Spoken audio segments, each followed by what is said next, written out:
I think 4 5 people more means to join yet. Okay, in the interest of pretty logged in and are already on time, I think it's always better to make a timely start. Yes, yes. Everyone, welcome back to the last day of the assessor training. And then uh, just give me, there is a call, let's see, no. Yeah. So, Shiva, I think your voice is breaking. Can you just check the audio once? give me a minute, let me change the position over here.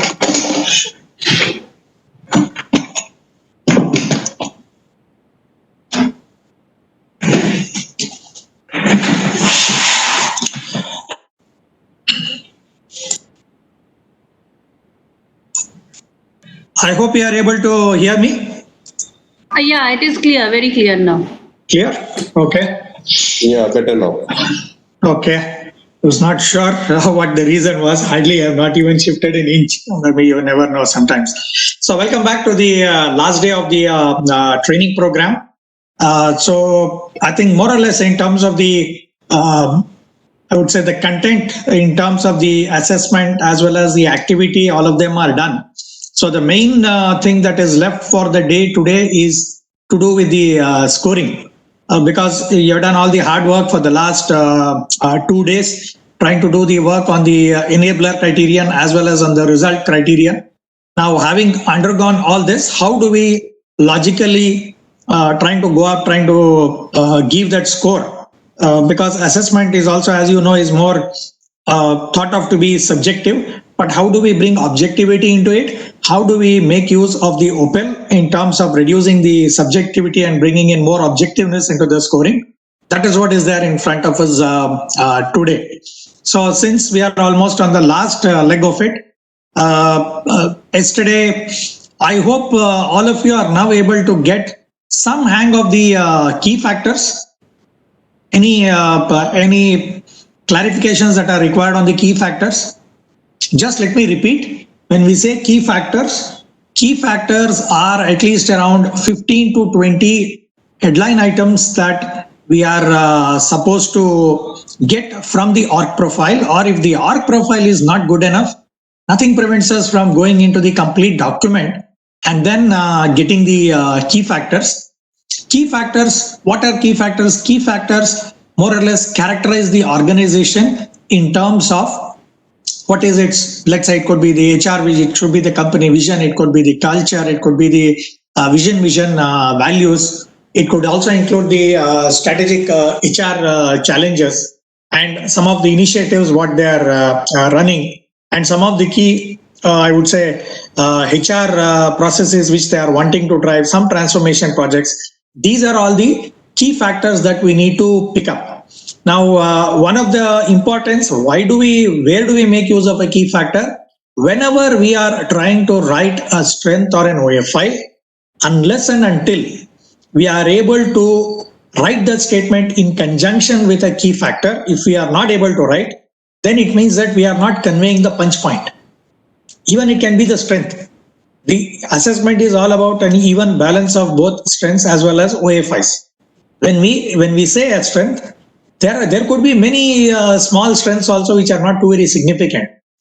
We must always try to comment on the strength which the company wherein it is doing well, which it should not lower its guard going ahead, because it may try to pull down the competitiveness of the organization, due to which it is required.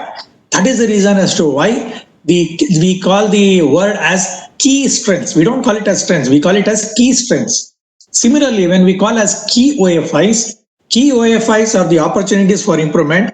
Those are the ones that if the organization does not work on them, then it is likely to impact its standing. It is likely that the strategy will not be, will not work. So the OFIs also need to come in from that perspective. So it is always ideal that our strengths and OFIs are connected to the business challenges, to the strategic HR challenges, towards the vision, mission, culture, value systems, as well as the improvement mechanisms. It could be competitive benchmarking. These are the areas on which our strengths and OFIs should always be based on. And that was what we said is about characterizing the organization, arriving at some 10 to 15 themes. And on all those 10 to 15 themes, we make a small mapping of trying to say that if we are trying to take the vision of this particular company, so which are the areas, where is it that we need to look at? Do we need to look at criterion 1? Can we look at whether it has been addressed in criterion 2? Whether that particular vision statement, is there an element of, let's say we are assessing a knowledge organization. For a knowledge organization, any organization, criterion is 3 is very important, L&D is very important. But for a knowledge organization, it becomes all the more important. Let's say we are trying to look into an organization that is maybe in a core manufacturing area, more so a process industry.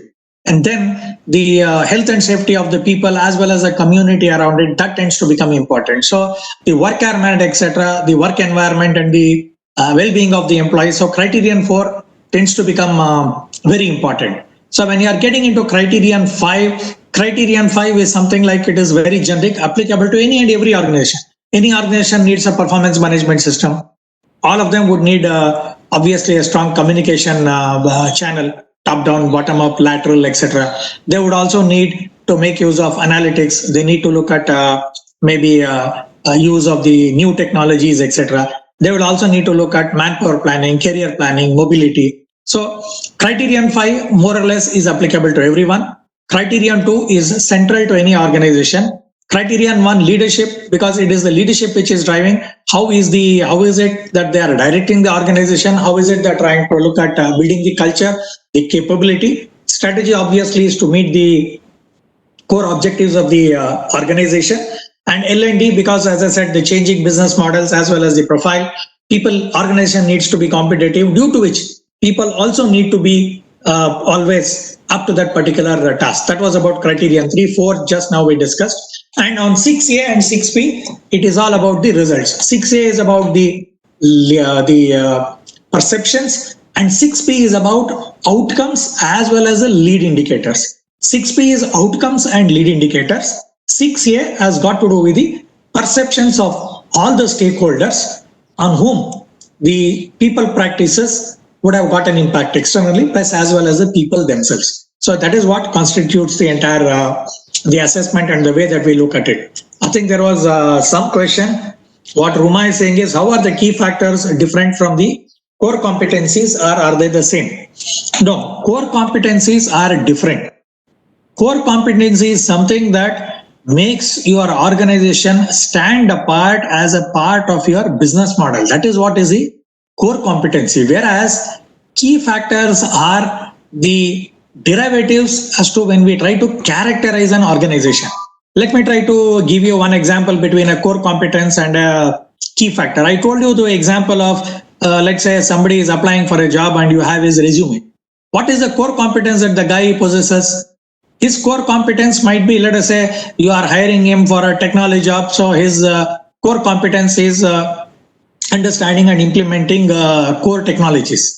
But what are some of the characteristics of that guy? He might be outgoing. He might be a good networker. And at the same time, he has leadership abilities.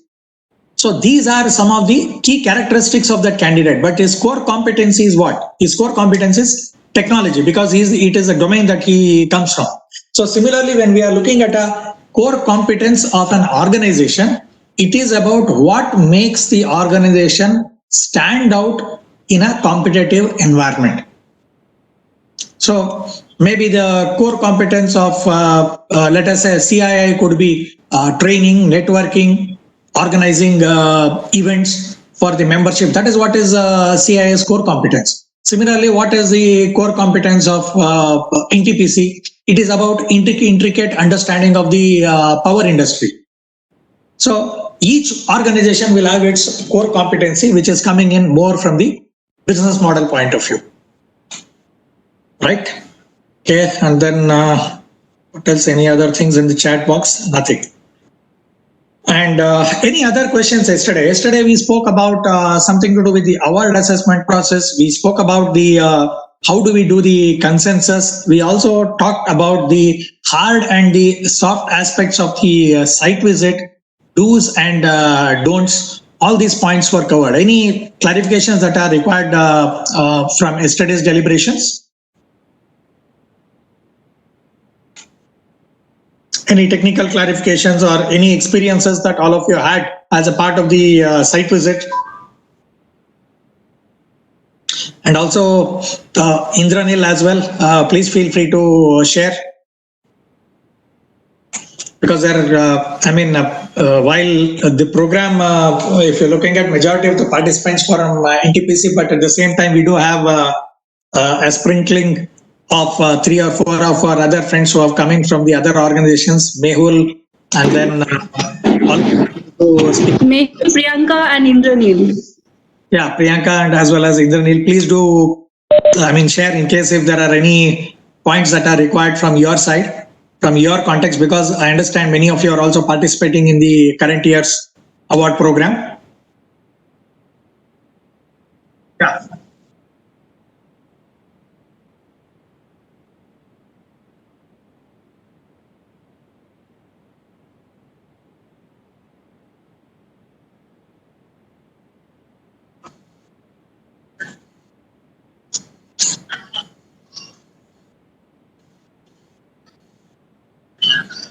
Sure. Maybe in the next 5-10 minutes, I will also elaborate on how to go about writing a position report. More, I would say, from a generic point of view. Maybe that may also put in some more. It might be of some more help to you. And then Mehul, Mehul as well as Priyanka. Any points? Please do share. Sure. Shiva, you able to hear me? Yes, please. Yeah, okay. The entire session was a good learning for me completely. You know, being a first timer to this platform, this has definitely helped me to understand the model. And as stated by you on the first day that, you know, we are also going to apply for the awards. So from an assessor point of view, it will definitely give an understanding to me how the report also should be presented to CII when it comes to our criterions, so that I can be able to look in from two perspectives. One is from an auditor perspective or an assessor perspective, and one is from an applicant perspective. So I've done through all the exercises, I've understood in detail. Possibly once I sit on the documentation and once we go on a live method of assessing, that will also crop up some questions and some clarifications for us. So possibly at that time we can definitely get in touch with you and take the support of the internal team members. Sure. And Mehul, what I would also suggest is you can also look into the business excellence report, whatever you have prepared. Maybe yes, you can put in touch with Narendra. Yes. For let's say the Hyderabad division or the Madurai division, etc., they would have done. I think that will also come in very handy for you, because the way that the position report is written, the org profile is written, they are all pretty common. Except for the in HR excellence assessment, you will need to talk more about the HR, I would say, front in the org profile, where the business one can only be restricted around 25 to 30%. Maybe that is one input for you to take a learning from your business excellence document. Definitely, Shiva. In fact, that gives a whole input. That gives a good input to me as well, because I was also thinking to ask this, that, you know, when the business excellence model was there and applied during the earlier year between Hyderabad and Madurai, so the differentiating factor here would be the HR process and strategy part towards. Because it's more of a deep dive into HR, whereas there yes, HR is one component amongst the entire business. That is what is the difference. But otherwise, yes, the tool, the way that you are trying to represent the quality of writing of the position report inputs, they are all very much similar, not too much of a difference. Yes, yes. So I'll definitely take support of Narendra Babu and other team members who have gone into this application, so that the document could be at the apt and hoping the best for during the documentation process. Priyanka, any points from your side? Yes, Shiva. Actually, last 4 days were very insightful, especially the exercises, that we did on our own. The way you made us understand the OPEL, the enablers, results, key factors, the do's and don'ts. And coming from a totally different industry also, this puts me in a much, much better position, because we're also applying this time after many, many years. So last time we had actually applied in 2013, and that time we had won the award for strong commitment to HR excellence. So it's been almost 7 years now, and it puts me in a much better position now to understand the entire strategy and also how to look at the overall the organization aspects when we apply. So it should not be just limited to a single aspect. It should start from approach to deployment to outcomes. Everything should be there, including the financial results. So thanks, Shiva, for making all this very clear.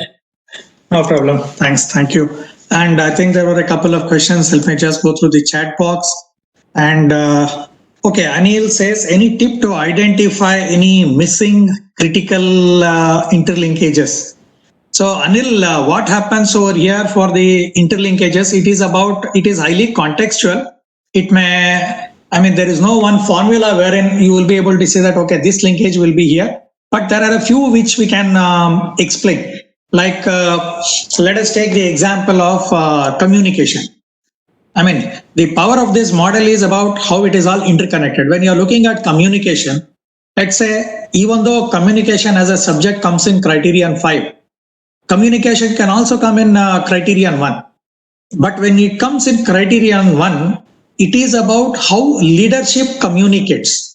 So the focus of communication in criterion 1 is about leadership communication, and that leadership communication is also in the areas of vision, mission, value systems, culture, role modeling. That is what is the focus of communication in criterion 1.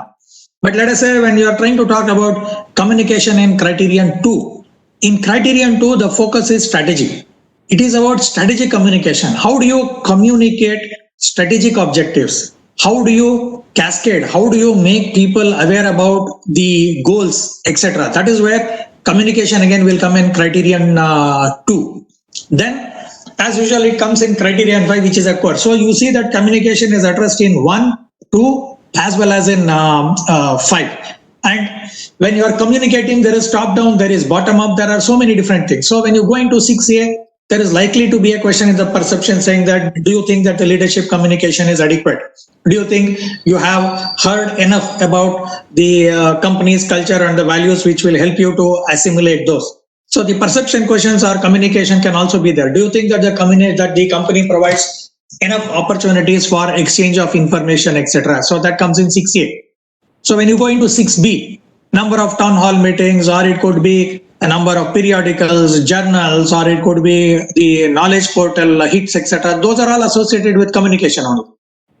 So whether you take any and every process, there will always be one central core area, but at the same time, there will be another 1 or 2 ancillary areas where it can also be connected.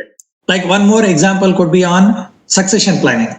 So when you say succession planning, when you are trying to talk about it in leadership, you need to talk about it from a leadership point of view, where leadership is trying to create a pipeline of leadership, a pipeline of leaders who will be good enough to make sure that the organization is in good stead during at all points of time. It is sufficiently insulated for the purpose of business continuity.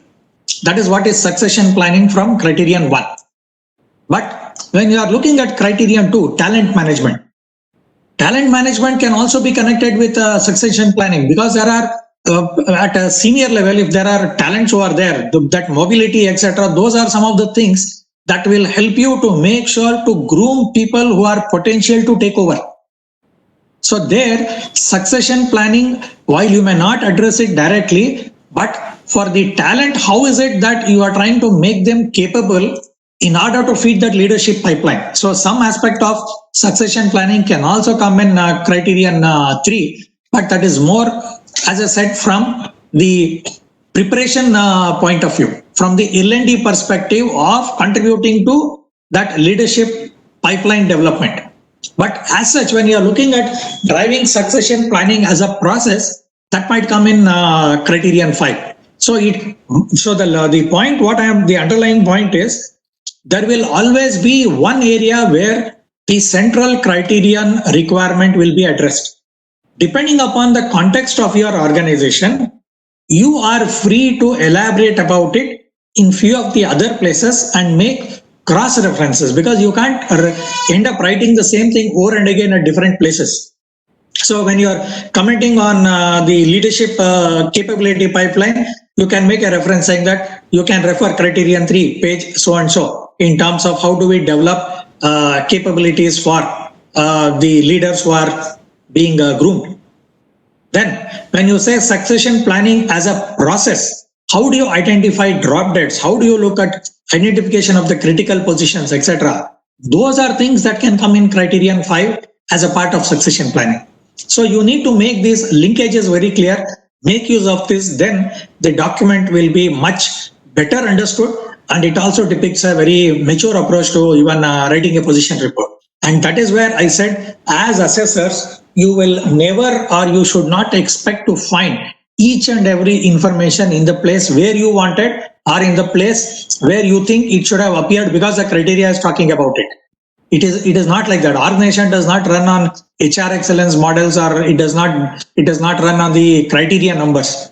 Organization runs on its own based on the business needs. These models are only diagnostic in nature, which will tell us to understand the intricacies and how to manage the organization much better in an efficient manner. That is where these models are. So I hope, Anil, you got the answers for that. So the same thing holds good even for 6A and 6B with respect to succession planning or many of the other, I would say, processes wherein we see those interlinkages. That's how you need to understand that. So I hope now the OPEL is more or less clear based on the exercises, whatever we did yesterday. Any doubts on the OPEL? You can unmute and speak, participants. Yeah, you can unmute and speak anything on the OPEL, because we are now getting into the scoring. So you can just let us know in case if you have any doubts on that.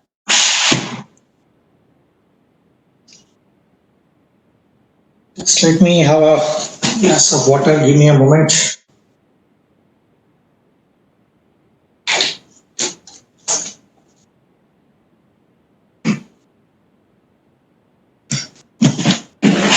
Yes, please. If there are no open points, let us go ahead. Now going by, I'm just trying to see if we have covered almost all these slides.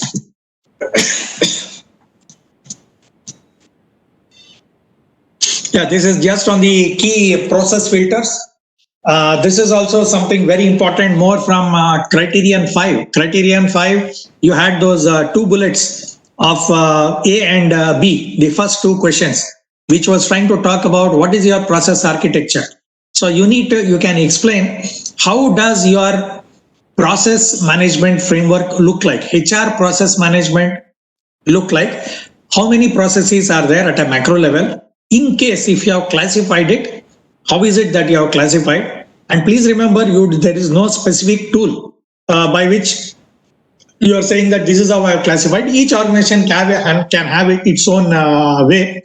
That is absolutely fine. But the only requirement is, out of these so many processes what you have, how do you identify the key HR processes? And ideally, the first bullet of criterion 5 should have a very, very strong linkage with criterion 2, wherein it is asking you about how do you derive your HR strategic imperatives, and it must also connect back to the strategic HR challenges, whatever you have mentioned in the org profile. I will repeat, in the org profile, you would have written what are the strategic business and the HR challenge, whatever you have. So if you have had a HR challenge, ideally it must be addressed in criterion 2. In criterion 2, when you are saying that this is what are the my main strategic focus areas, these should also sync with the business challenges plus as well as the HR challenges, whatever you have mentioned in the org profile.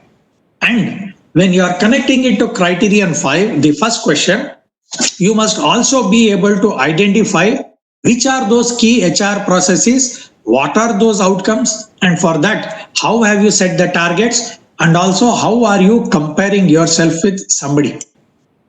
Now, I also have one point to share when it comes to the comparisons. Generally, in many of the assessments that we see, applicants compare themselves with someone who are much lower than them. They say that, we are the best. Everybody is looking at us within the entire group. We are the best. That is what is the normal thing that we see. Now, these are not the organizations which will really make it to the top. Why? Because why is the model asking you to benchmark or compare? It is not saying that you must be the number one. What it is saying is, if you want to be a learning organization, then you must always set your, your goals very high.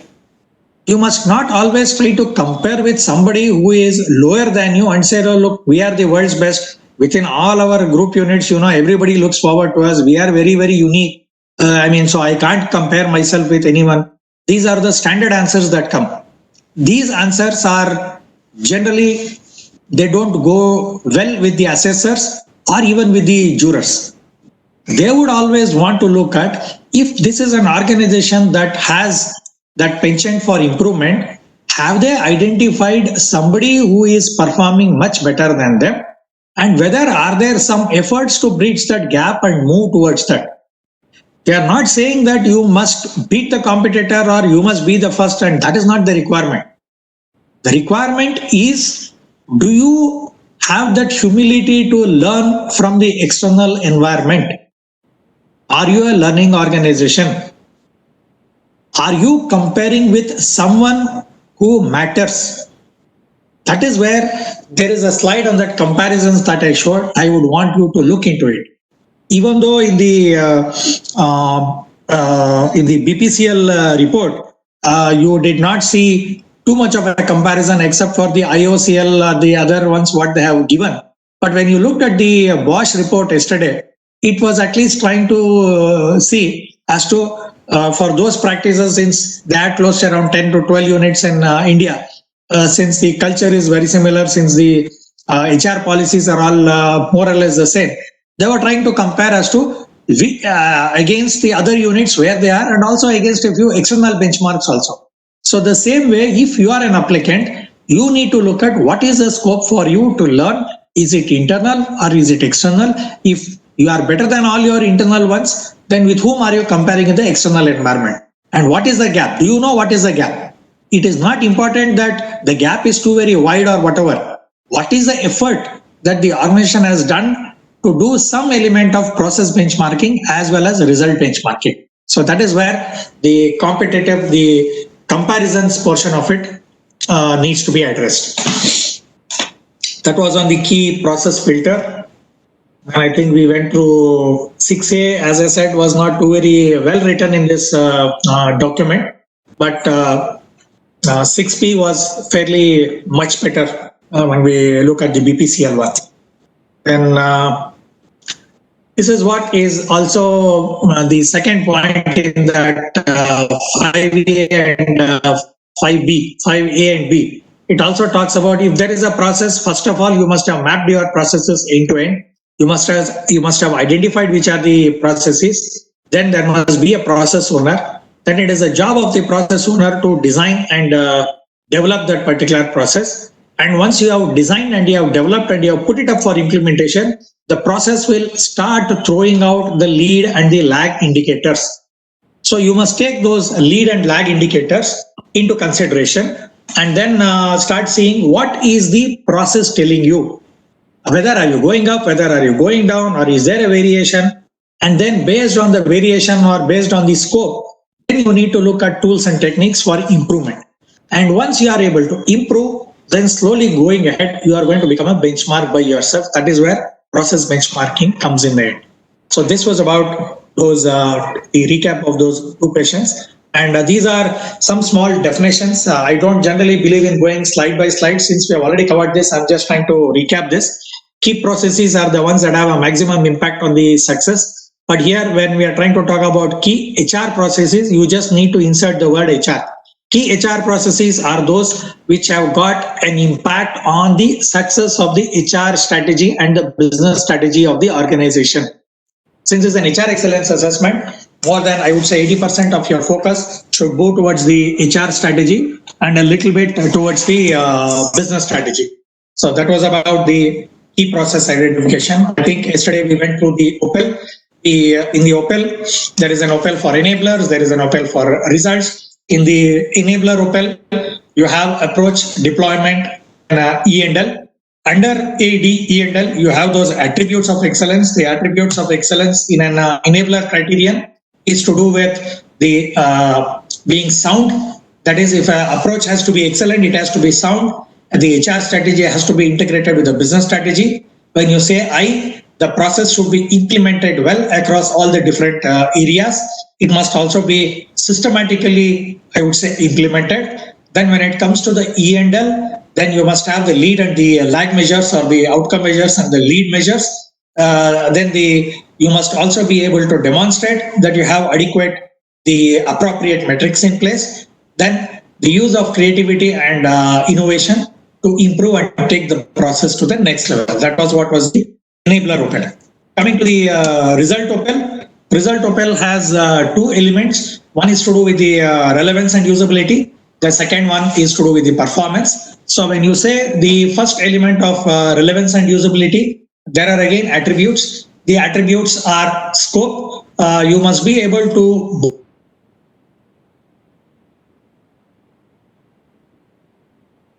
the gamut of the entire HR processes, and the KPIs, whatever you have put up, should be relevant. They should be usable from a strategic and from an operational point of view. And then also they must be segmented duly well to understand the performance and the relative areas of improvement. When it comes to the four elements under performance, you have trends. When we say trends, it is about a 3-year trend, trying to look at, is it going up, or how do you see the progress?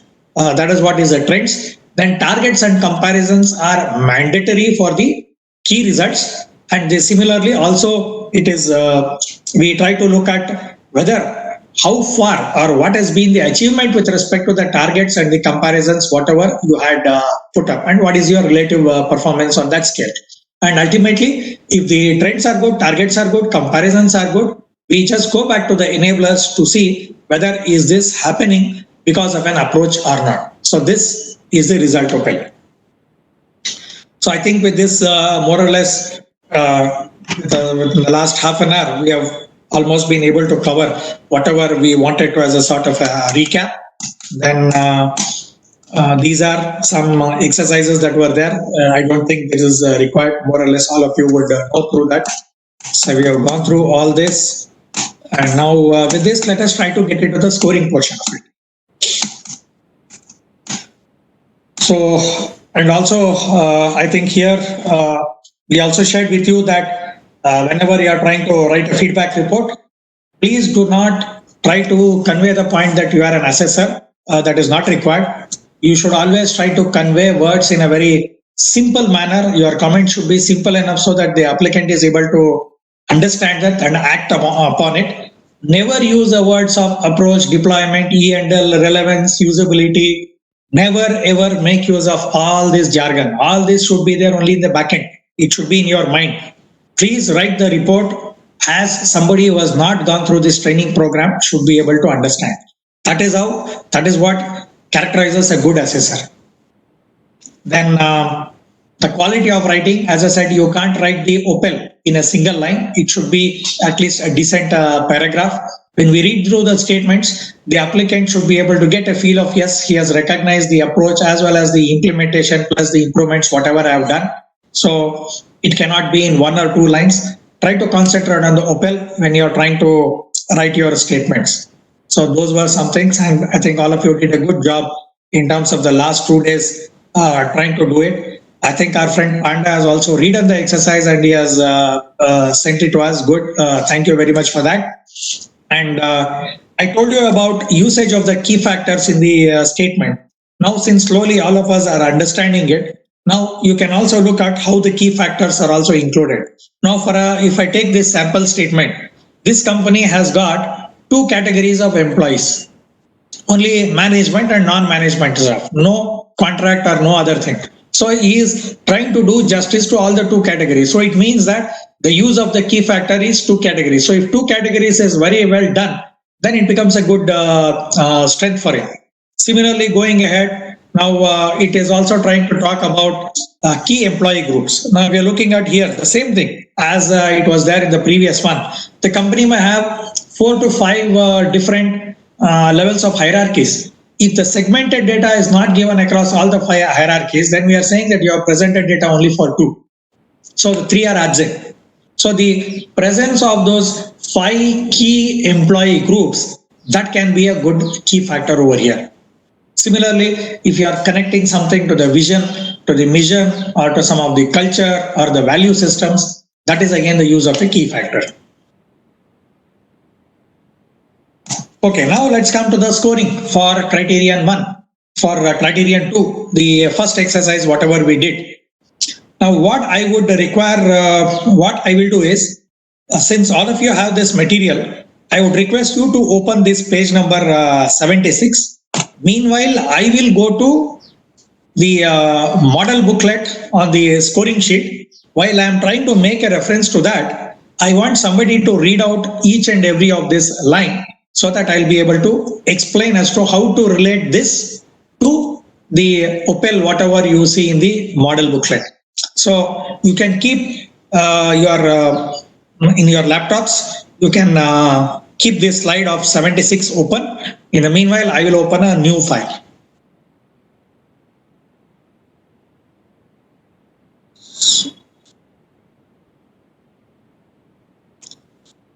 Well, where is it?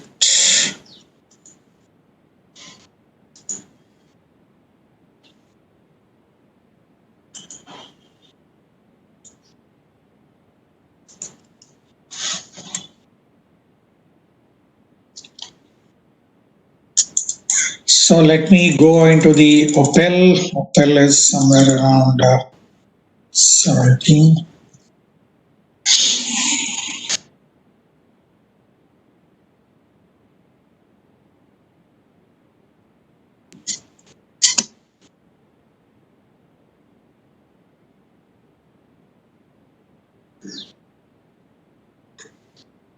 Okay, we are over here.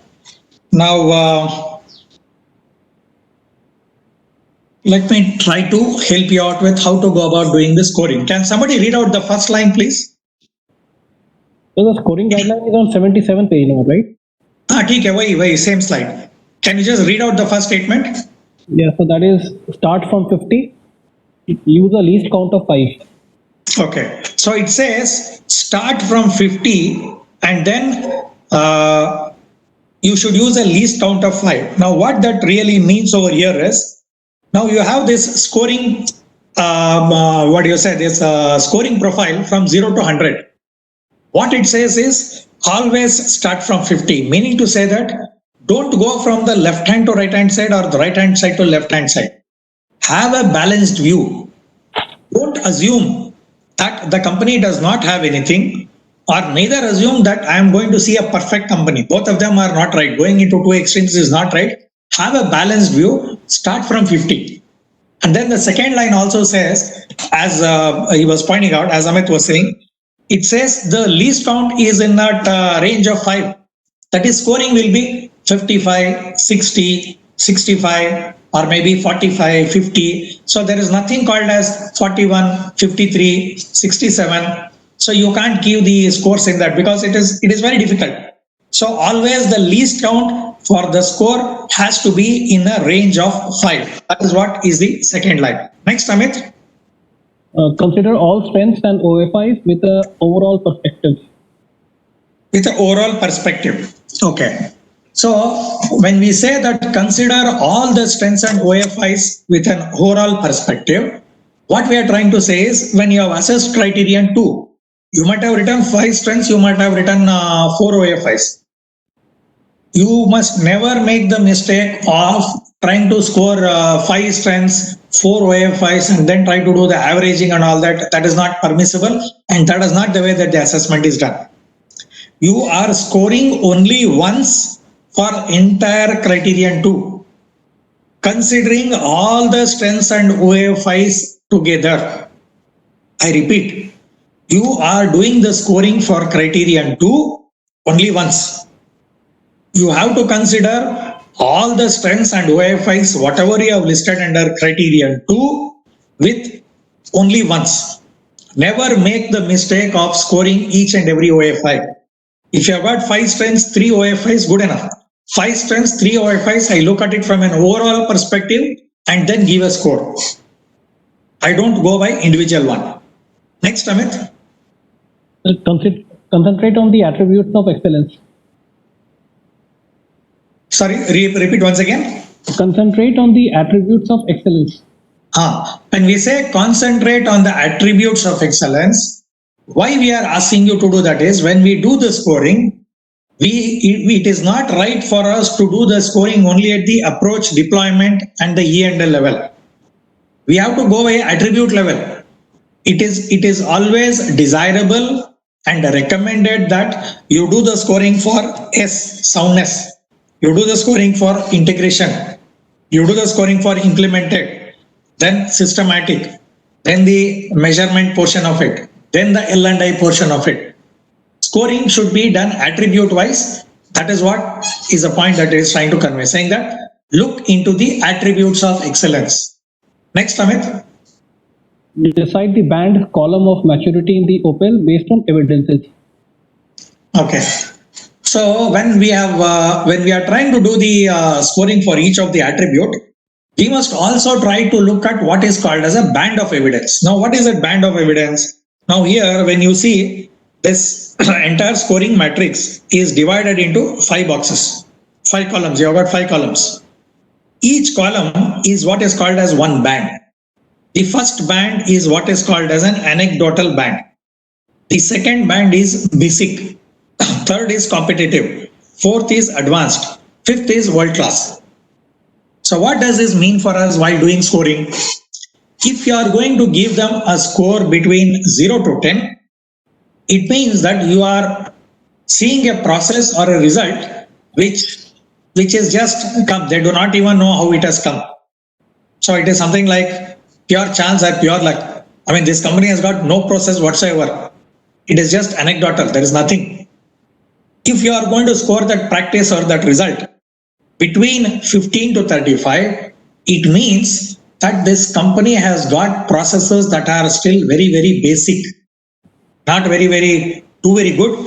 It is still about finding its way on its excellence journey, or probably on the maturity of the processes. Processes are yet to be really good or institutionalized. That is what characterizes if you are going to give a score in the basic grade.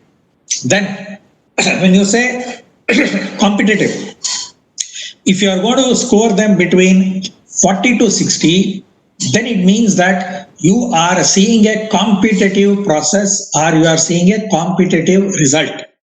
Now, what does it mean? It means this is a company that is performing fairly well. It is doing well in the market. It means it is doing what are all the things that a good company is expected to have in place. That is, a performing company is expected to have in place. That is what is competitive. Then, if you are going to score them between 65 to 85, then it means you are seeing an advanced level of practice. That is, this company is at least one step ahead than all the others in the market. This company is a leader in that space. Others are likely to follow this company's processes. They are likely to look at this company, they are doing something phenomenal. So they are being benchmarked slowly.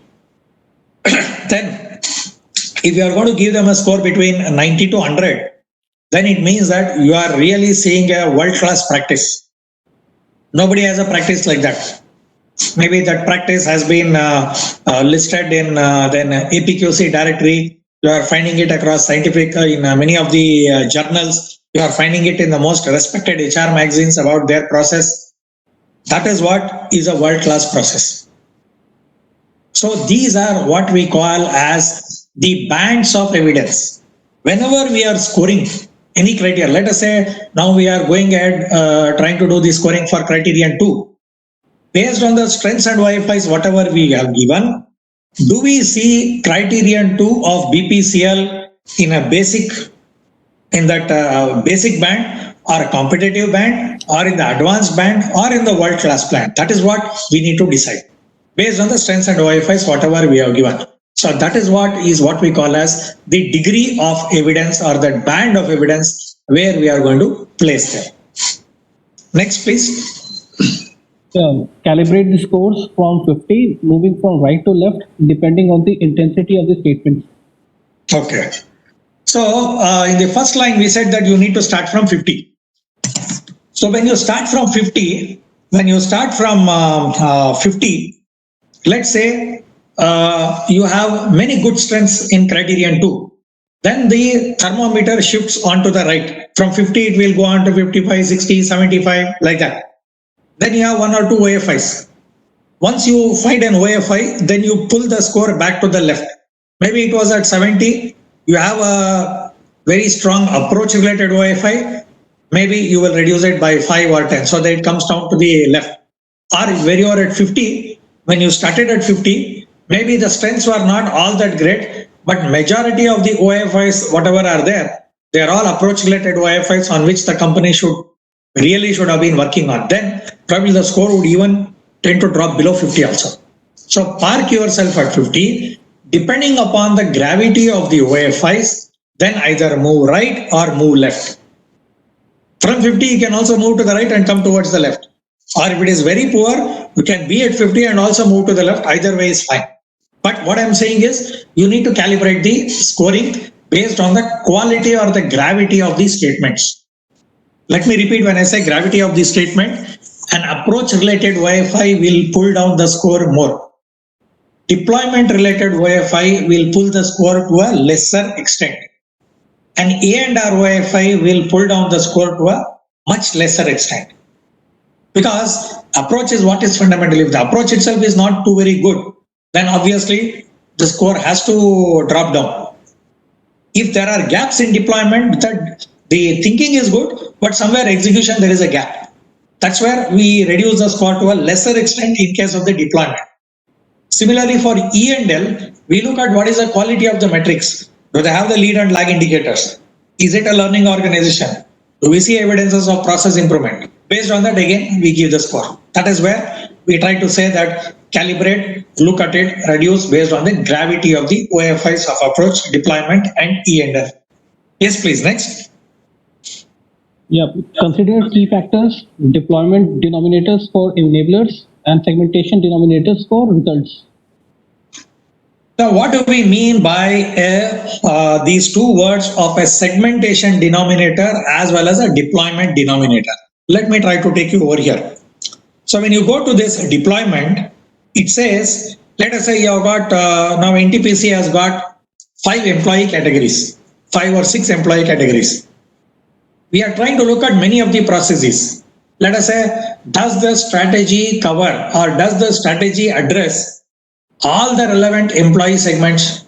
Or when we are trying to look at a performance management system, or we are trying to look at maybe something like induction or training, is it implemented in only few of the relevant areas, few of the relevant employee segments, or in many of the relevant, including the most important employee segments? Or is it implemented in most of the relevant areas with all the key employee segments? Then here it is perfect, no gap at all.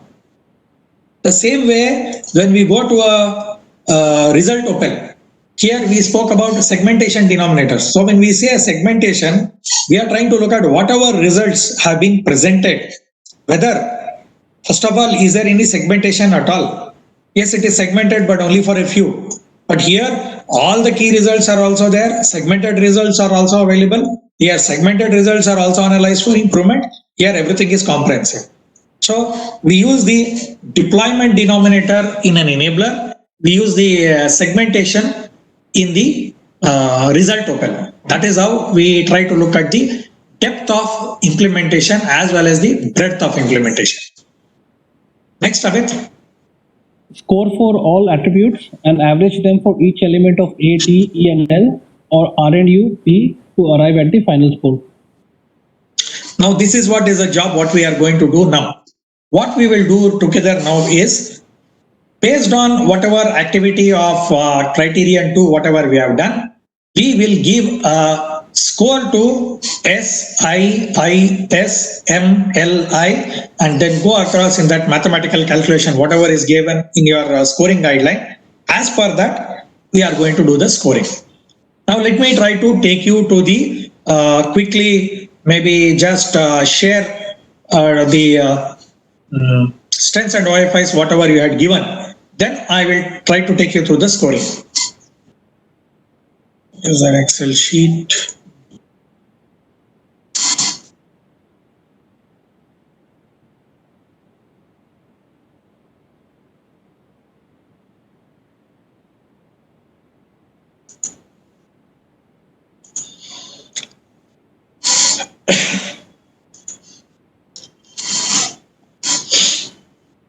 So you are seeing the sheet, whatever all of you had done as a activity over the last 2 or 3 days, or last 2 or 3 days.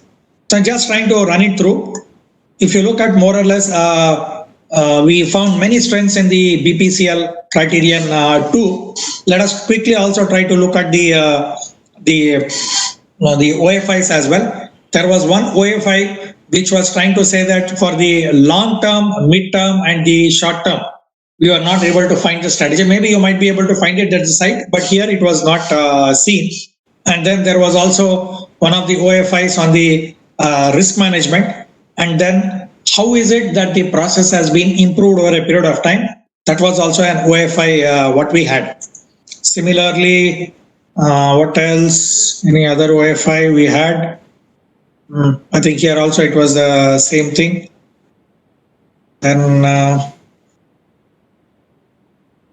evidence of improvement, as well as the targets and benchmarks. That was one OFI. Here the marking was not there.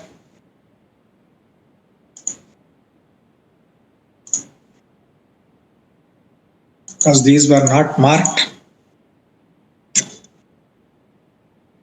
Clear? Okay, this is the strategy, the entire strategy development process, how it has been reviewed.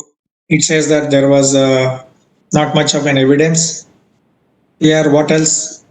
Here there was one strong OFI on the analytics framework not being used in criterion 2. So this was again one more good OFI. And then the tracking of the goals.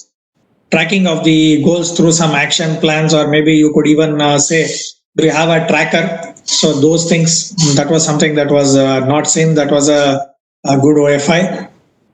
And then, okay, what else? I think that learning OFI was again there. Same thing. So broadly, these are the strengths and OFIs that all of you had given. So with this in mind, let me try to show you a template which is more of a mind map, which puts all these things into the right perspective. Because this is a training session, I'm trying to make use of this. Ideally, what you will do is, during the real-time site visit, when you are trying to do the scoring, both the pre-consensus as well as the post-consensus site visit, whoever is a person who is collating all the OFIs, he will beam his screen, his sheet onto the through the projector. You will look at each one of them.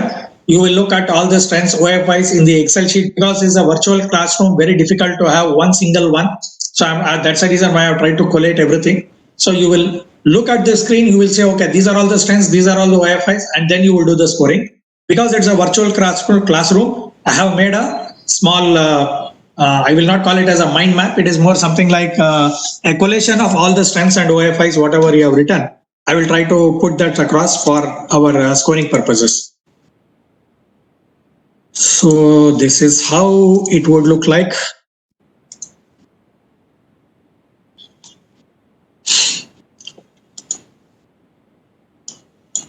Now, whatever we discussed right now, I have given that in a small tabular column. I put approach, deployment, and then that E&L. So we spoke about that soundness as well as the, is it?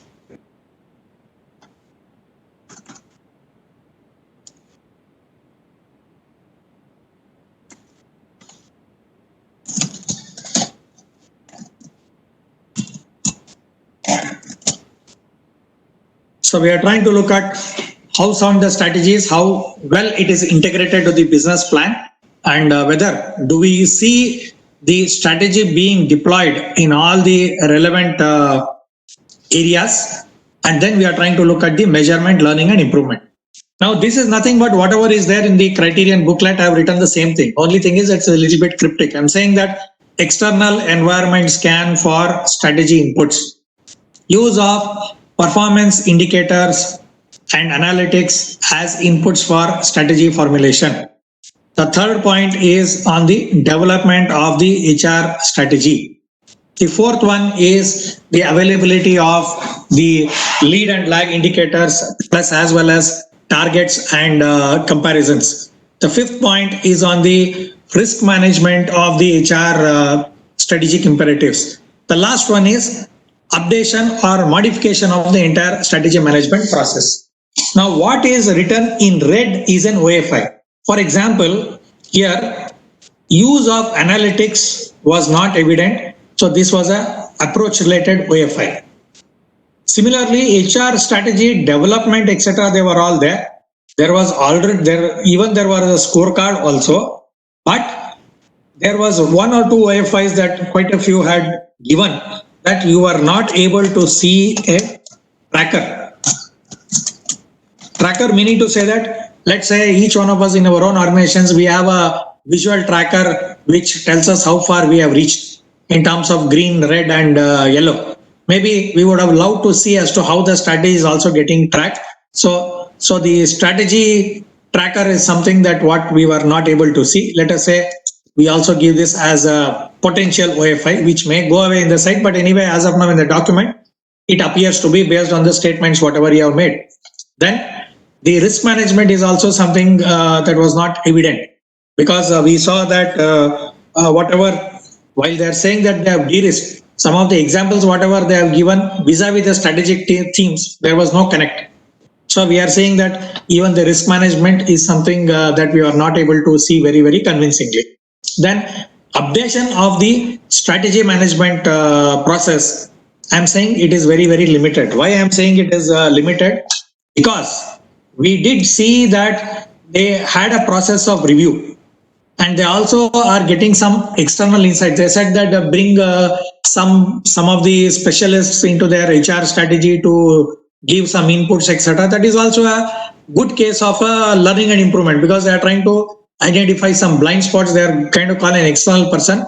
So that is also fair. But however, we were not able to see any change in the, I would say, the way that they are collecting the inputs, or probably use of any other softwares, or it could be how is it that they are trying to do benchmarking. These are all the things that were all not all that great. That's the reason why you are seeing that in E&L, there are a few reds. E&L is not evident because change in metrics, benchmarking with best-in-class companies, as well as process improvements in the strategy management process, these things were not seen. And yesterday, I shared with you a few slides of the Bosch report, wherein they had said what are some of the changes, what they have done in the strategy management process. So those are some things that were not there. But however, when it comes to implementation, I think they were doing a good job in terms of collecting all the inputs and making use of it from that, hey, BCG, this, that, everywhere. And they also have a good management review system to look at where they are going, etc. And the bottom up as well as the top down, I would say, approaches, as well as the implementation with respect to cascading of the strategy, as well as alignment of the goals through the HR business partner, plus the communication, they were all pretty good. So we were not able to find too many great OFIs when it comes to the implementation or the deployment also. So broadly, this is how the criteria, strengths and OFIs, whatever we have written, this is how it was looking like.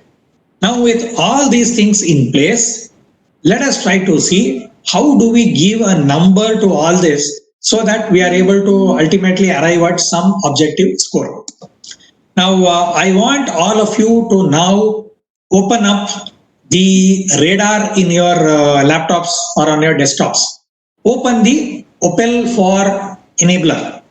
Go into the Opel for enabler in the model booklet. Once you open it up, let me know. Then I will tell you. Now we will do the scoring together. I'll facilitate the scoring now.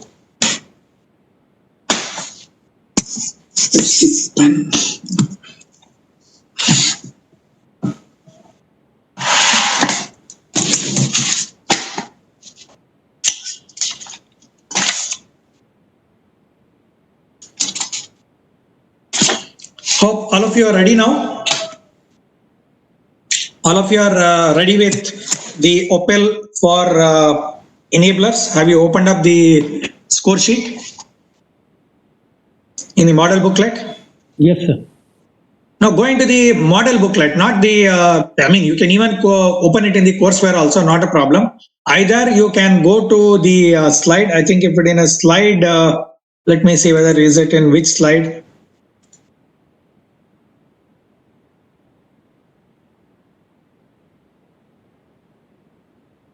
Yes, it is in the slide number 29 or 30. 30 is it? Okay. So either you can get into it or you can get even into the model booklet, any one of them. Okay, so let us try to now get back to the scoring portion of it. Okay. Now what I want each one of you to do is, when you are looking at those bands, and I have also given you this screenshot. You are also seeing this screenshot. If you want, you can even take a screenshot of this on your mobile and you can also make use of it, not a problem. What I want each one of you to do now is, I want all of you, based on the strengths as well as the OFIs, whatever we have given under the approach, what you are seeing in the second column over here, I want you to give me one single score for soundness and then for integration. Or I would say first give me the score for soundness. What first you need to decide, going by the strengths and OFIs in this column approach, do you think it is a basic practice? Do you think it is competitive? Do you think it is advanced? If so, whatever you feel, if it is in the basic band, then I told you that score should be from that 25 to 35, whatever is there. Or maybe if it is in the, if the score, if you think that it is in the basic band 15 to 35, if it is in the competitive band between 40 to 60, advanced band 65 to 85, you need to give me one score for soundness. So go ahead and tell me what is the score. You start from 50. You start from 50. Look at the strengths over here, and then accordingly you can pull the score to the left hand side in case if there are any major approach OFIs, and then give me a score.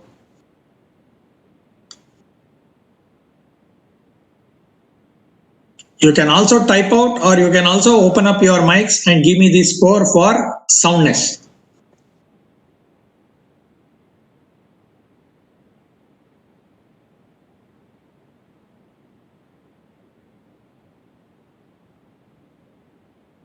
Akhil says 30, Mehul says 50, Ziaur says 60. Okay. Go ahead. 55, 60. Anupriya 50, Priyanka 60, Chandramouli 65. Then Vijay Lakshmi says 50.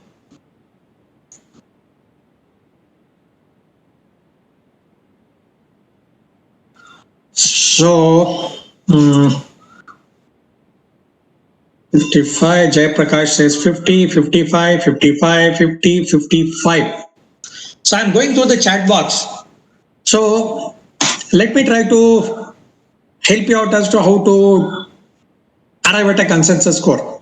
Now, in a real-time assessment, 4 of you will be together. In a real-time assessment, there will be 4 of you, all of you will be together. You need to come to a consensus. Let us say the lowest score over here, what has been typed out is Akhil is saying 30. Akhil is saying 30 and the highest score is 65 from Chandramouli. So the range, if you look at 65 and 30 is what Akhil said, right? 30, So Akhil is saying that what he is seeing is the strategy level processes are at a very basic level. Whereas, I think our friend is saying it is 65. Chandramouli is saying it is 65. Whereas all others, you are giving that score between 55 to 60. Now, for a moment, I am assuming that Chandramouli is okay to drop the score by 5, but he is going to come to 60. But even if it is at 65, let us see. Now, one person is saying, I am seeing a basic practice. Majority of them are saying that we are seeing a competitive practice. And Chandramouli is saying that they are in an advanced practice. But if we are looking at the vast majority of you and the difference between Chandramouli, the difference is only around 5. That is not a problem. What Chandramouli is saying is they are just getting into the first band of advanced. Whereas majority of you are saying that between 55 and 60, they are in the last band of the competitive. So not a problem. So the difference between Chandramouli's score and the mean, if we take the large category of people, the difference is only around 10 or 5. So that is not a problem. But the huge problem what we are facing is now one assessor says it is 30 and all the others say that it is 55 or 60. So either let's say now here Akhil needs to up his scores or the others need to bring the score down to what Akhil is saying. Now this is what is a consensus. Now Akhil should be able to impress upon all the others as to why he feels that the score is 30. Then there should be very, very strong OFIs which will give us that leverage to give them the score at 30. Or all the other 3 assessors must convince Akhil as to why 30 is wrong because the company is doing justice to most of the parameters. So Akhil should increase his score and come closer to them. So the option is Akhil moves his score up or the others agree with Akhil. This is what is a consensus that you need to develop when you do the scoring, and this consensus comes through discussions and debates. Akhil should say, no, I've got 5 strong OFIs, that is why I'm not giving. The other should say, no, this is not an OFI because this is being done or this is the evidence what we are seeing. So your score is not valid. This is what is the healthy debate that should happen while we are trying to arrive at a consensus. Now, Akhil, do you think that 30 is a valid score? Why, if you can, maybe you can share your thoughts as to why you are very clear that it is 30 or whether are you okay to move your score a little bit up? Just looking at the people, how the people are just giving them score, I think I should move my score a bit upward to say 45. So you are going to move your score upward to, let us say, around 45. Yeah. Okay. Now, if Akhil is going to get into 45, now the difference, now let us try to look at, now if we are going to take Chandramouli's score as an outlier of 65, not though as an outlier, I wouldn't call it as an outlier because the range between Chandramouli's score and the other scores are only around 10. As long as the entire team's score, the range, the difference between the highest and the lowest is around 10 or 15, it is absolutely fine. It should never exceed a 20 or it should not be, it can be in 2 different bands. For example, if 50% of the people would concur with Chandramouli and say 65 and another 50% say it is 60, even though technically they are in different bands, but still it is okay because the range is only 5. So that is not at all a problem. But it must not be so very diverse that somebody says it is a world class and somebody says it is competitive. Generally, you must not go over there. Now, if you look at the vast majority of all our friends who have given the score, it is all falling between 55 to 60. With, I'd say, how many 50s are there? 1, 2, 3, maybe 4. There are around 4 50s and also equal number of 55s as well. So not an issue. So between 50 and 60, because we see that the scores are all in the range of 50 to 60. So how much shall we give them? Shall we give them 55 or shall we give them 60? What is your point of view? And one of the ground rules whenever we are trying to do the scoring is, it is always better to be conservative in the pre-site visit, because you are anyway going to score the second time after you go to the site. So in a document-based assessment, it is always better to be a little bit lower or conservative. Because anyway, after you go to the site, you will go through that, you will know how good they are. You can always increase the scores later. That is never a problem. So considering that, I think Anil as well as Vijay Lakshmi are saying 50 or 55. Let us try to take the score of 55, right? So we discussed as to why 30 is not okay. We also saw that majority of the people were between that 50 to 60. And then Chandramouli is also okay to bring down his score a little bit down, since considering, as I said, it is a conservative scoring in the pre-site visit. So we will give the score of soundness at 55. Now similarly, now when we are saying 55, what does it mean? We are seeing a competitive practice when it comes to the soundness. That is, they are doing all the things that most of the industries would do in this level of maturity. That is where we are parking the score at 55. Let's go into the next one. When you say I. Sir, sir, this is Mustafa. I just, sir, when we give this as a benchmark for most of the assessors, that when you start from 50, don't look at the bottom, don't look at the too high of a score. Wouldn't there be a chance that majority of the people before the site visit will keep the score at around 50, 55 only, and then go ahead and after seeing the practice? I mean, wouldn't that be become a practice of sorts, that they will start always from 50 unless something is really, really glaring and they have to go down to like 20, 30 or something. But they'll always start the scoring from 50 and then leave it for the site visit to up or down the score. Generally that happens because during the pre-site visit, document assessment, you still don't have that conviction because many things are not applicable. And why is it that you are trying to give them a 50 also is because you are also seeing the scores. Like if the strategy were not, if the company were, if the strategy were to have been very, very poor, then the company would not have been performing. Because here you are seeing that the business results are good. You are seeing that even the employee beat the perception or the lead indicator. So it means that the company is doing something fairly decent. That is the reason for performing company. So based on all these evidences, you are saying, yes, I am trying to see a company that is still competitive. So let me try to give it a 50 score, 50 or 55. But when you go to the site, then you go a little bit deeper, it is quite possible that you may see much better practices over there. So the score is likely to go up when you go to the site, and this does happen. It's okay. Sir, that very important question I also wanted to ask. Shubhadeep has already asked that. So, how much is it acceptable? As in, I have started with 50, and then when I actually visited the site, turns out that it is 30. As in, is it even a possibility, or how much of percentage deviation from this score, median score is allowed?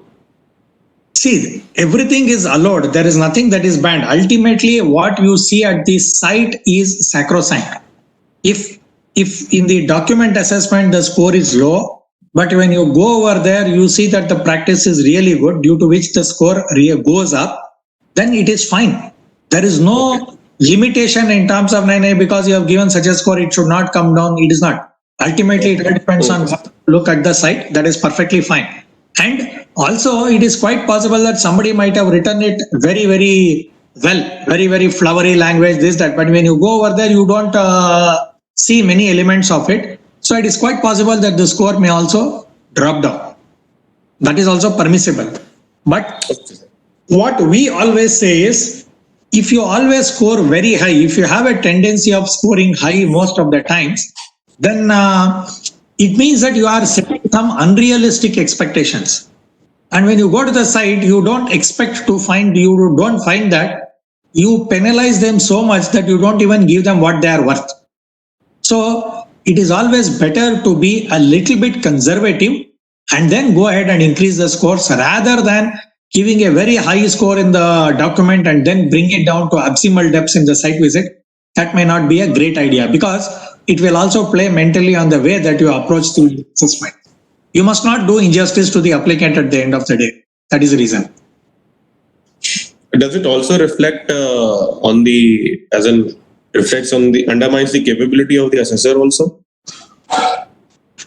Yes, but I would say that to a great extent that this anomaly will get addressed, because even during the pre-consensus also, you are four of you are having a calibrated thought, you are having discussions. See, today you are doing the scoring alone because all of you are there at different locations.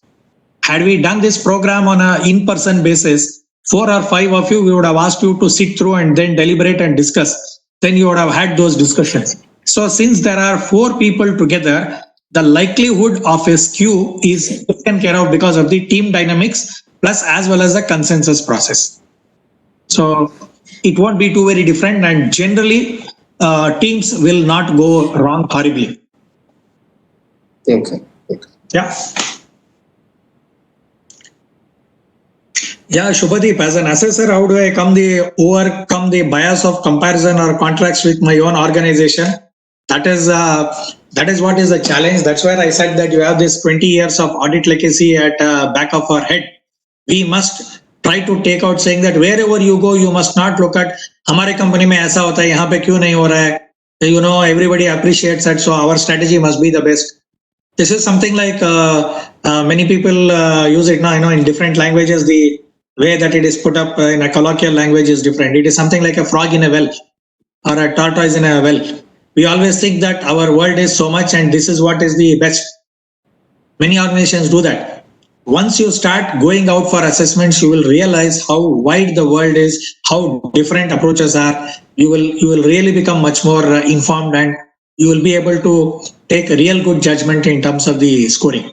That is where your other 3 assessors will also join the party, and they will tell you that this is how it is done, or this is what is the practice, etc. So you will certainly calibrate your thoughts. So not a problem. You will overcome that bias.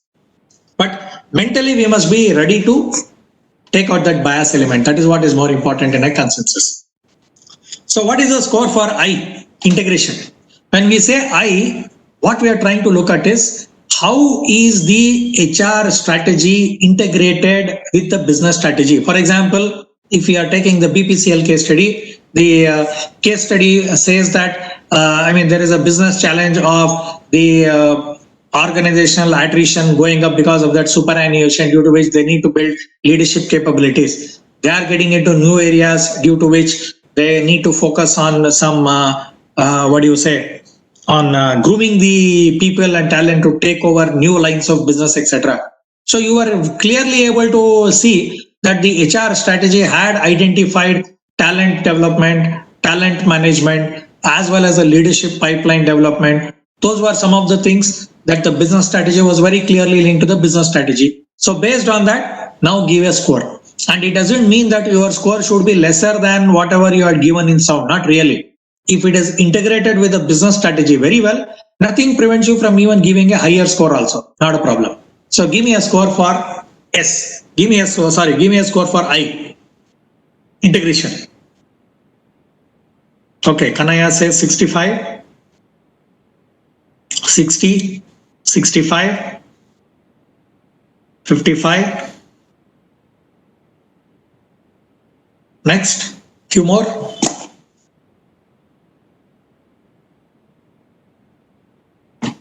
$55, 60, 55. Okay.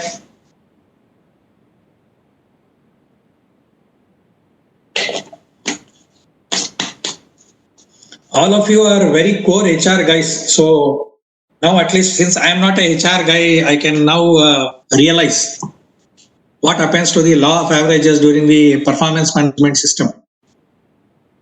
Now, please rethink. I'm not asking you to recalibrate your scores. What I'm trying to ask you is, when compared to the soundness, did you think that the integration of the HR strategy and the business strategy, was it not much better? If it is better, the score can certainly go a little bit above that. I'm not asking you to calibrate the scores, by the way. I'm only trying to say that between the soundness to the integration, which was more stronger? You can open up your mics, not a problem. We can also have a discussion. So take a very objective view of the link between the HR strategy and the business strategy and then give a score. Don't go by whatever you had previously given, or don't go by the mid path. So only Vivek says 65. I will go with all of you and then take an average of 55 then, if there are no other scores coming up. So now Patra says integration is better. Vandana says 60. But still, I think the large majority still feels it is at around 60, 55. So we can still keep it at 55. Or if majority of you feel that integration of the HR strategy and the business strategy was very clearly evident, then we can go into 60. That is where you must see, assessment is not only about mathematics or law of averages. It is also about a feel. But if you feel that yes, the integration was certainly stronger, see, don't look at integration for each and every bullet point. That is not the right way. You must not look at first one, second one. That is the reason we say that you need to score for the entire criterion to at one go. Because you can't say, acha, external inputs, integration was good. Internal performance inputs, integration was good. Risk management, integration was good. That is not the way. You are trying to look at a holistic picture and then take a call on the score for integration. So TK, we will go by 55. So we had a score of, if I'm right, we had a score of 55 for soundness. Sir, but many people have given 60, sir. Many people have given 60. If you see the chat box. See, if you always speak out, it is easier. क्योंकि क्या होता है ना, इस chat box में पूरा I can only see numbers of 55, 60. वो पिछले का कौन है और इस बार का कौन है मुझे पता नहीं लगता, इसीलिए. I think the majority of the people have given 60. Some of them have given 65. Okay, so because I only saw the last three. I think later Chandramouli, I don't know, that 60 was also for this probably. Because it's difficult, I would suggest that you can unmute yourself and speak up, though that's a little bit easier. Okay, so I will take that soundness is 55 and I will take integration as 60. So 55 and 60 is a score for 55 for soundness and 60 for integration. Now let us get into the implementation portion of it. Let us get into deployment. Now deployment, there are two aspects, I and S. Now when you say I, is the HR strategy, is it implemented well for in all the different areas that matter? Now please remember, implementation is something that you can check only at the site. Now we are only going by whatever is written in the document. What does implemented in all the relevant areas mean? This is where the use of the key factors will come. Whether do we see the HR strategy, whatever is a corporate strategy, to the unit strategy and also to the divisional strategy, do we see it implemented in for LPG, for retail, for refinery, for probably the marketing arm? This is what it really means. Is the HR strategy implemented across all the lines of the business? Is it implemented across all the employee segments? That is what we mean by I. So give me a score for I. Give it 70, sir. Yes, Amit says 40, Shubhadeep says 50, 60. 50. I'll say 50, sir. 50, Mehul says 50, Priyanka 50, Santosh 50. Okay. Chandramouli 60. So on average, we are seeing that it is, Zia says 50. So more or less, I think 50 seems to be the norm with, as I said, if we are going to take an outlier, maybe only around 10, which is still permissible. And it is always better, Bhupesh says 55. So more or less, because implementation is what we are going to look at when we go to the site. So 50 is a fair estimate, because in the document it is very difficult to visualize across all the lines of businesses, etc., whether is a strategy done well or not, the awareness, etc. So we will take it at somewhere at around 50, which is okay. So we are at 50. Now what about this S, systematic?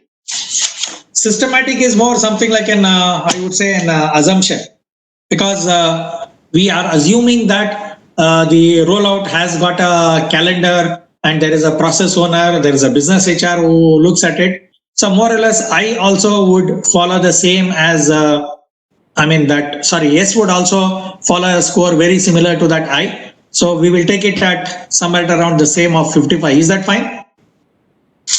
Because implementation is what you see at this site. So here we are making an assumption that there is a business HR, there is a corporate HR, and there is a strategy timeline. There are most of the things, they go as per the calendar and the others. So we'll assume that it is fine. So the score for implementation is at 55. Let me repeat these. As far as the approach is concerned, the score for S stood at 60, right? It was at 55. And then when it comes to this integration, the score was 60. Then we came to deployment. Deployment, we had I and S. For I as well as S, we are giving a score of 55 each. Now let us come to the E and L portion of it, which is a little bit more interesting. Now for scoring E and L, there are M, L and I. There are 3 attributes. I would suggest that let us try to break this into only 2, because learning and improvement, both of them go hand in hand. If there is some learning, obviously there will be some improvement. Now, when you say M, whether the strategy development process, is it measurable? Do they have some good metrics for it? And is it being reviewed? If this is so, then what can be the score for M? When we say M, what does M mean? M means whether the entire process of the strategy development, implementation, plus as well as the review, etc., these are all being measured. When you say measured, it means that they have got a management review, they have got quarterly or half yearly reviews, etc. So they look at the progress of the strategy. They do have some indicators which is telling them whether the strategy is getting cascaded or not. This is what is the meaning of M. And they also have some timelines in line with it. They are also mapping up the milestones of the entire strategy deployment activity. So what is the score for M? 60, 50, 50, 55, 50, 50. So more or less, I think 50 to 55 looks like that is what is the average. So we will go with 50 for M. Next comes L and I. Now L and I, you give me one score together. Now if you see L and I had some 2-3 OFIs. While it did have one strength also, the strength was, the only lone strength was they were calling somebody for the, when they were trying to do the strategy, they wanted to get an external perspective. They called somebody from that SDEM or there was something of that sort. But otherwise, there was no evidence of any benchmarking their strategy development with any other organizations, or maybe it could be use of technology, or it could be a few of the areas wherein they could have looked at probably using, I would say, leveraging technology or trying to crunch the time for the strategy development process, etc. We were not able to see. So the L and I OFIs were, I would say, we had a decent number of OFIs in L and I. So considering that, what is the score for, okay, all of you have already started typing out 40, 45. So very clearly, much lower. So 35 is lower, 35, and all the others are somewhere at around 40. Okay. So between 35 to 40. So when we say 30 to 35 or 40, more or less we are saying that they have just gone beyond the basic and just getting into competitive. Fair enough. Since we had strong OFIs for L&I, the score is at 40. So I'll put the L&I score at 40. Now, I repeat, the score for approach is 55 and 60. Score for deployment is 55 and 55. E&L is 50 and 40. Now, based on this, let us try to get into the scoring. I will show you a matrix in the next slide. Let's see how it looks like.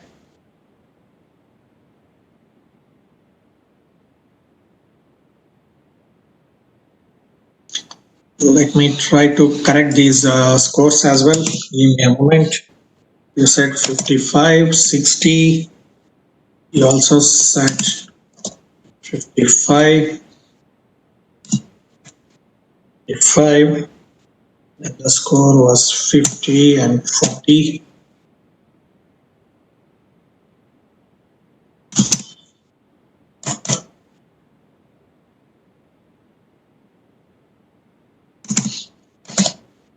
I hope all of you are able to see the screen. No, sir. Okay, the sharing is enabled. First page is shown only, sir. Just give me a moment. I'm just entering the scores, whatever you have given. So just give me one moment for that. Let me try to open it up. 5.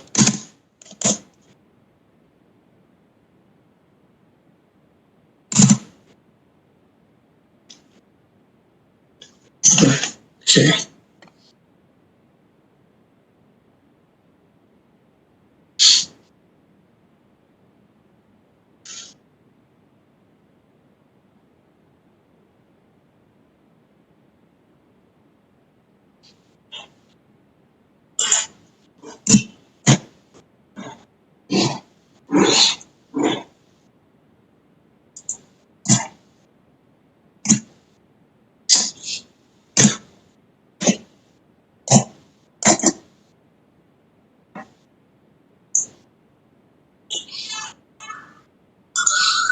So this is how your scoring is looking like now. Now we gave a 55 for soundness. We said 60 for integration, and then 55 for implemented, 55 for systematic, 50 for measurement, and 40 for L&I. Now, when we say the score for approach is 55 plus 60 divided by 2. When you say 55 plus 60 divided by 2, it comes to 57.5. So generally, we don't take that 57.5. Either we give it a 55 or we go to 60. So it is your choice. It is the team's choice. It doesn't mean that you should go only to the left-hand side or the right-hand side. It is a call. Just since this is a pre-site visit score, I have given it on the lower side. I have given it a 55, even though, but if the team strongly feels, we must go to 60, you can certainly go to 60. Assessment goes beyond mathematics. This increase of scores by 1.5, 2.5 or 3, etc. will really not matter much, because the law of averages will take care. And this is also something like a very calibrated one. So no issues with that. So approach, I'm giving the score at 55, considering that it is 57.5. The average for deployment is 55. Then the average for E&L is 45. So the final score is approach plus deployment plus the E&L divided by 3. So 155 divided by 3, the score will come to 51. Now, while the score is 51, nothing prevents you from giving it even a 55.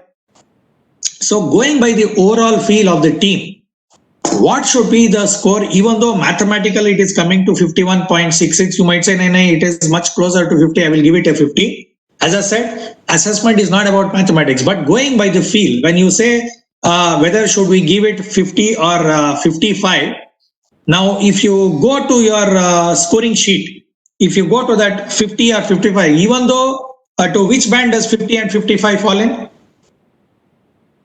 Which band is our 50 and 55 falling? Third It band. falls in the same band only. It falls in the competitive band only. But what is the feel? Is 55 a better score or is 50 a better score? What is better? 55? So I think all of us, at least few of you have typed out, I think all of us feel that maybe we have been a little bit critical, but the organization is having at least all the right ingredients. We see that the HR strategy is also fairly done well, and we are also able to see that the business results are also good, because there are also many underlying reasons for the performance. It is not only the market situation, it is also about employees feeling good, productivity, and many of the other things. We are also seeing that the employee productivity, everything is fairly good. So which gives us a feel that the organization is doing well, and we can use our discretion to increase the score from that 51.66 and move it ahead to 55. So this is how we do the scoring for an enabler. So just to repeat, we look at all the evidences together with a single overall perspective. Then we decide what is the band of evidence for each and every attribute. We score soundness, integration, the implemented systematic measurement, learning and improvement. We score all of them one by one, and then we do the averaging, and then we come to the final score. Now, the point what I also want to leave with you while you did this particular exercise is, never make the mistake of scoring only at an attribute level. Of course, आजकल तो कोई नहीं करता. बहुत साल पहले we used to have many of the old erstwhile legacy assessors. They always used to say, नहीं, approach, deployment, E&L, वो तीनों का एक score दे दो. That is not the right way. Because if you are only trying to do it at an attribute, at an element level, you will miss out many of the details. You will not think about the integration of the HR strategy in the business strategy. You will not look at implementation across different areas. You will not look at the evidence of a process owner and somebody is taking onus for that. You will not look into the quality of the reviews, neither will you look into the quality of the metrics. So it is always important for us to do the scoring at an attribute level. Only then you will be able to find out good OFIs. As an assessor, whenever you look at any document, everything looks very, very good. At the first time document dekhte sab kuch bahut badhiya dikhta hai. Then everybody will get an award. So somewhere there has to be a gap. Why is an applicant applying? Because we have to give him a value add in terms of the OFIs. You will be able to see that when you go down to the depth of the attributes. So that is the importance of scoring at an attribute level. So we are at around 11:40 now. Let us take a break for 10 minutes. Come back at 11:50. Then we'll do the scoring for result and also take some questions. We'll take questions plus as well start working.